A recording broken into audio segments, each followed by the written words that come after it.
류현진은 전반기에 17게임을 선발 출전하면서 8승 5패를 기록하게 되었습니다.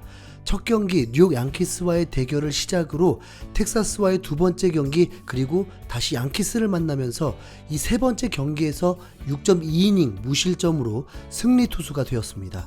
그리고 이후 두 경기에서 승리를 거두지 못하다가 5월 7일 오클랜드, 애틀란타, 보스턴을 상대로 3경기 연속 승리와 더불어 5월 28일 클리블랜드 원정 경기에서 승리 투수가 되면서 5월에만 4승을 거두었습니다.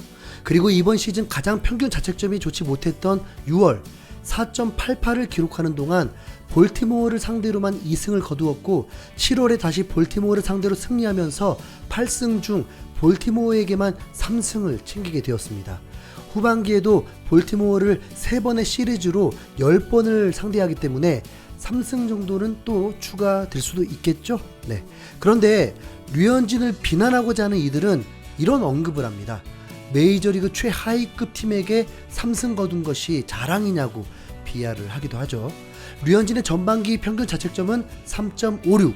그런데 류현진은 17게임 중 볼티모어, 텍사스, 애틀란타를 제외한 12경기를 모두 5할 이상의 승률을 자랑하는 강팀만을 상대했었습니다. 애틀란타는 포스트 시즌 단골 출전 팀이기 때문에 현재까지 5할 이하일 뿐 내셔널리그 동부지구의 강팀으로 불립니다. 류현진은 경기 운이 좋아서 8승을 거둔 것이 아니라 강팀들을 상대하면서 3.56이라는 준수한 활약을 한 것입니다. 더구나 볼티모어를 약팀이라고 강조를 하는데, 류현진이 강조하듯이 상대 투수는 류현진과 거의 관련이 없습니다. 상대 투수가 호투를 하면 점수가 나지 않아 좀 더 긴장이 될 수 있다는 것뿐, 투수는 타자를 상대하기 때문에 팀의 타선이 약체일 때 그 팀을 상대할 때 류현진에게 좋은 조건이 되는 것이죠. 볼티모어가 승수를 올리지 못한 건 타격의 문제보다 투수의 문제가 심각했기 때문입니다. 현재까지 팀 평균 자책점이 5.53입니다. 메이저리그 전체 꼴찌입니다. 그러나 타격은 다릅니다. 팀 타율은 2할 3푼 8리 중간 정도 하는 팀이고, 양키스 템파베이보다 오히려 타율이 높고, 내셔널리그만 봐도 현재 동부지구 1위 매츠가 2할 2푼 9리임을 감안하면 결코 타격이 부진한 팀이 아닙니다.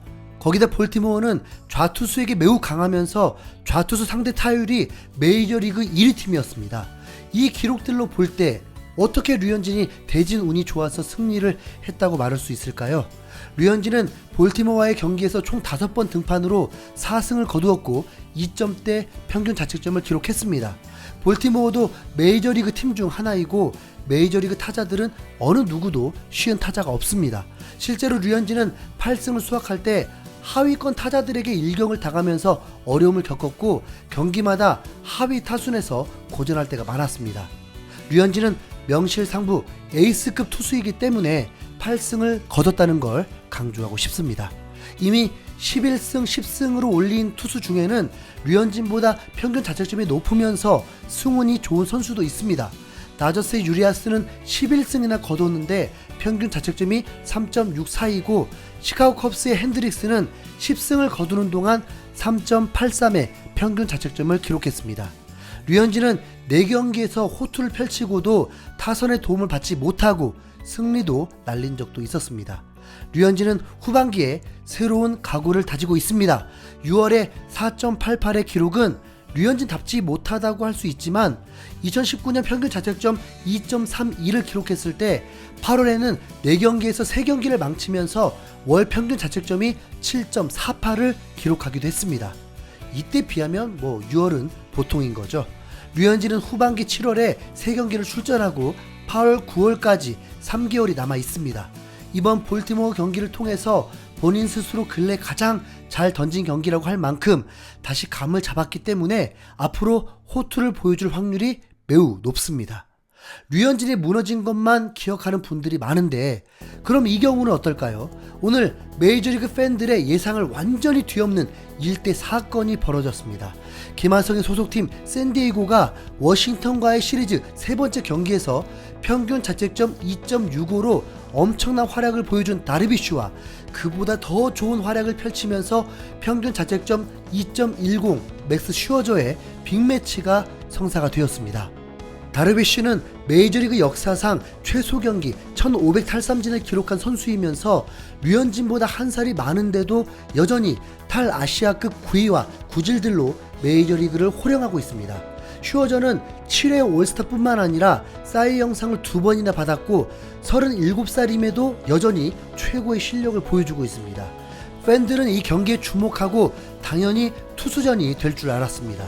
그런데 다르비슈 3이닝 동안 8피안타 중 2개의 홈런을 맞고 6실점을 하며 강판당하게 되었고, 워싱턴은 4회까지 8대0으로 앞서 나가게 되면서 빅매치가 너무 쉽게 슈어저 승리로 기울어져 가고 있었습니다. 다르비쉬는 이 한 경기로 3점대 평균 자책점으로 치솟았고 결국 전반기에 류현진보다 적은 승수로 마무리했습니다.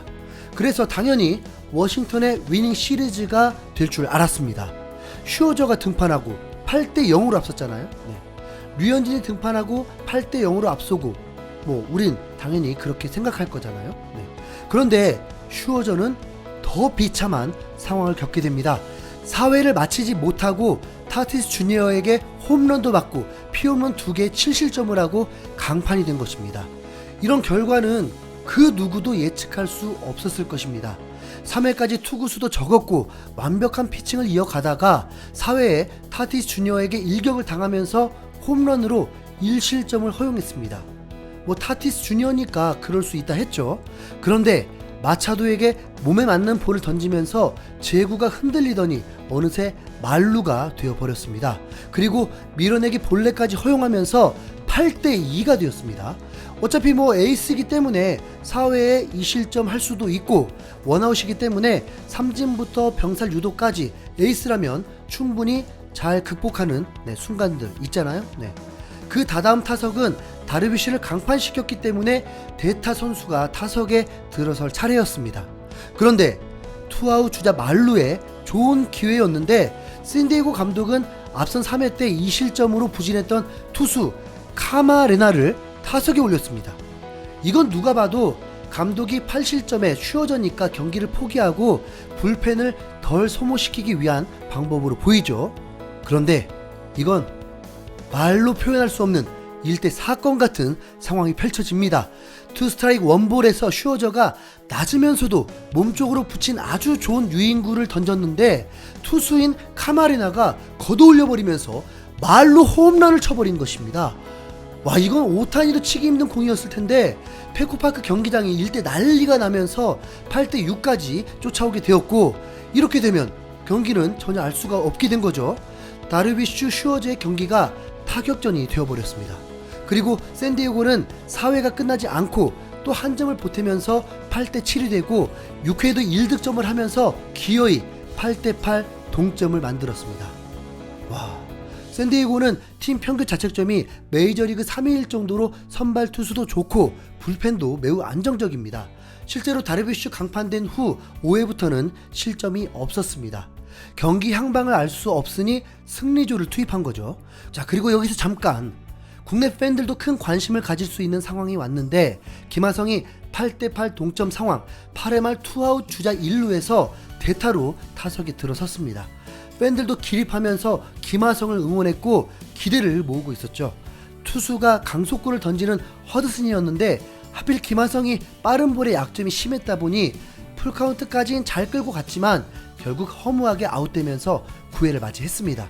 그리고 워싱턴은 9회 초에 찬스를 잡긴 했는데 잘 맞은 타구가 2루수의 환상적인 다이빙 캐치로 아웃이 되면서 공격을 마치게 되었습니다. 그런데 순간 또 날라서 아웃을 시키길래 혹시 김하성인가 싶었지만 또 아니었습니다. 수비 포지션이 변동이 없었죠. 그리고 샌디에고는 마침내 9회 말 역전까지 하면서 승리를 거두었습니다. 이런 경기를 봐도 참 야구 모르겠죠. 자, 그리고 양키스는 시애틀의 신인 투수에게 한 점도 뽑지 못하면서 0대4로 패배했고, 토론토는 볼티모어 악천후 예고로 경기가 연기되면서 9월에 더블헤더로 치러지고 템파베이를 상대하게 되었습니다. 우투수 마노아가 등판하기 때문에 최지만과의 맞대결이 예상이 됩니다. 현재 5게임 반차까지 벌어졌다 보니 이번 3연전에서 꼭 게임차를 줄일 수 있길 바라봅니다. 자, 토론토 전반기 깔끔하게 끝내자. 자, 토론토 파이팅!